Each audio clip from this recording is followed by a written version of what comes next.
আমরা এই পাথাইরা বাজার রয়্যাল বাংলা হাসপাত রেস্টুরেন্ট ওই নতুন কুলচা খাইলাম। আসলে ধীরে রাস্তা তো এখানে খাইলে আরও উন্নত লাগছে, আরও ভালো লাগছে।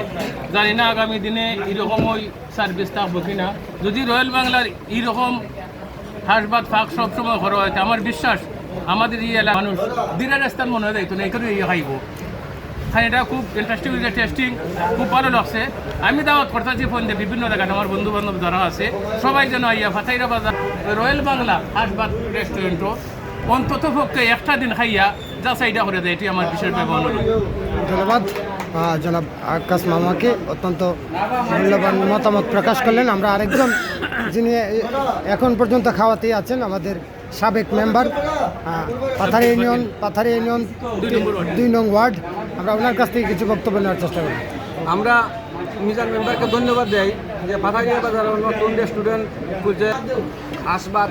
আমরা ওনাকে ধন্যবাদ দেই যে আমাদের পাথারিয়া বাজারে হাসপাতের কোনো দোকান নাই, নতুন রেস্টুরেন্ট খোলায়। আমরা ধীরে রাস্তাতে আমরা আসা যাওয়ার দরকার নাই। আমরা পাথারিয়া বাজারে যেহেতু আমরা খাইতাম পারমু, আমরা সবসময় আমরা অনেক খাইমু।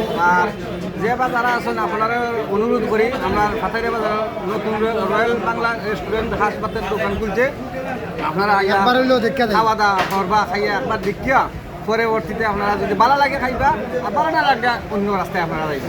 এই বলে ধন্যবাদ দিই আপনারা। ধন্যবাদ বাতিল মেম্বার সাহেবকে, যিনি এখনও খাওয়াতেই আছেন।